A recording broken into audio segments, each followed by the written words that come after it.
ಅಮ್ಮ ಜಗಳ ಎಲ್ಲೈತಮ್ಮ? ಏನ್ ಮಾಡ್ಬೇಕು? ಜಗಳ ಎಲ್ಲೈತಮ್ಮ? ಕೊಲೆ ಮಾಡಿದ್ರೆ ಏನ್ ಮಾಡ್ಬೇಕು? ಅಮ್ಮ ಜಗಳ ಎಲ್ಲೈತಮ್ಮ? ಮೂರಲ್ರಿ. ನಿಮ್ಮ ಊರಲ್ಲಿ ಅಮ್ಮ ಏನು ನಿಮ್ಮ ಮನೇಲಿ ಅವರೇ ಬಂದು ಇದು ಮಾಡಿದ್ರೆ ಏನು ಅವರೇ ಇದು ಮಾಡಿದ್ರೆ? ನನ್ನ ಗಂಡ ಹೊರಗಡೆ ಹೊಂಟಿದ್ರಿ, ಫೋನ್ ಹಚ್ಚಿ ಕರ್ಸಂದು ಹೊಡೆದಾರ್ರಿ. ಫೋನ್ ಹಚ್ಚಿಕೆರೆ ಕರ್ಕೊಂಡು ಹೊಡೆದಾರಮ್ಮ. ಯಾರಮ್ಮ ಹೊಡೆದಾರ? ಅವ್ರ ಹೆಸರು ಏನು? ಅವ್ರ ಮಾವನೇ ರೀ. ಅವ್ರ ಮಾವನೇ ಅವನ ಹೆಸರು ಏನಮ್ಮ? ಮೌನೇಶ್. ಒಬ್ಬನೇ ಹೊಡೆದನಮ್ಮ ಏನು ಬೇರೆ ಏನು 4-5 ಜನ ಏನು ಕೊಡ್ತು? ಇಬ್ಬರು ಗಂಡ ಹೆಂಡತಿ. ಹೇಳ್ತಿ ಹೆಸರು ಏನಮ್ಮ? ಸೀತಮ್ಮ ರೀ. ಸೀತಮ್ಮ. ಇವಾಗ ಅವ್ರಿಗೆ ಏನು ನೀವು ಅವ್ರಿಗೆ ಸದ್ದು ಮನೆಯವ್ರ ಅಂತ ಕೆರೆ ಇದು ಮಾಡ್ತಿರಲ್ಲ ನೀವು? ನಾ ಮನೆಯವ್ರ ಅಂತ ಶಿಕ್ಷೆ ಆಗ್ಲಿ, ಅವ್ರಿಗೆಲ್ಲ ಶಿಕ್ಷೆ ಆಗ್ಲಿ. ನನ್ನ ಗಂಡ ಸತ್ತ ಒಳ್ಳೆ ಬರ್ತಾರೆ ಯಪ್ಪ. ಯಪ್ಪ ಅವ್ರ ಮಂದಿ ಯಪ್ಪ ಮನೆ ಕೈಯಾಗಾದ್ರೂ ಉಳಿತಿದ್ಲು ಯಪ್ಪ. ಯಪ್ಪ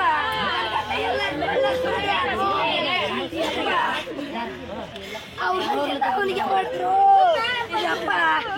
ಕೇಳಕ್ ಹೋದಕ್ಕೆ ಹೊಡೆದ. ಅಮ್ಮ ಏನ ಸಾಲಾಗಿಲ್ಲ ಏನೋ ಕೊಡೋದಿತ್ತ? ಅವರು ಕೊಡೋದಿತ್ತ ನೀವು ಕೊಡೋದಿತ್ತ? ಇಲ್ಲಮ್ಮ 10,000 ರೂಪಾಯಿ ಅಂತ ನಮಗೆ ಮೆಸೇಜ್ ಒಂದು ಪೊಲೀಸರಿಂದ ನಮಗೆ ಬಂದ ನಿಮ್ಮ ಮೆಸೇಜು 10,000 ರೂಪಾಯಿ ಏನೋ ಕೊಡೋದಿತ್ತೆ, ಅದ್ರ ಸಲುವಾಗಿ ಏನೋ ಕಿರಿಕಿರಿ ಆಗೈತೆ ಅಂತ ಹೇಳಿದ್ರಲ್ಲ. ಇವಾಗ ನಿಮ್ಮ ಮನೆಯವ್ರಿಗೆ ಫೋನ್ ಹಚ್ಚಿ ಕರೆಸಿ ಅವರೇ ಹೊಡೆದವ್ರೆ, ಅವ್ರ ಮಾವನೇ ಹೊಡೆದವನೇ. ಈಗ ಅಮ್ಮ ನೀವು ಸರ್ಕಾರಕ್ಕೆ ಏನು ಒತ್ತಾಯ ಈ ಪೊಲೀಸರಿಗೆ ಏನು ಅಂತ ಹೇಳ್ತೀರಿ ನೀವು? ಅವ್ರಿಗೇನು ಅರೆಸ್ಟ್ ಮಾಡಿದಾರೆ ಪೊಲೀಸರು ಅವ್ರನ್ನ?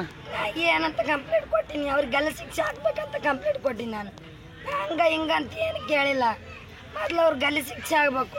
ನನ್ನ ಗಂಡಿಗೆ ಹೆಂಗಾತಿ ಅವನಿಗೆ ನಂಗೆ ಆಗ್ಬೇಕು. ನನ್ನ ಗಂಡ ಏನು ತಪ್ಪು ಮಾಡಿಲ್ಲ. ನಾನು ಎದುರ ಇದ್ದೀನಿ, ಅಲ್ಲೇ ಇದ್ದೀನಿ. ಎಲ್ಲಿ ನೋಡಿ ಅಂದ್ರೆ ನೋಡ್ತೀನಿ ಬಂದು. ನನ್ನ ಗಂಡಿಗೆ ನ್ಯಾಯ ಕೊಡ್ಸ್ರಿ, ನನ್ನ ಗಂಡಿಗೆ ನ್ಯಾಯ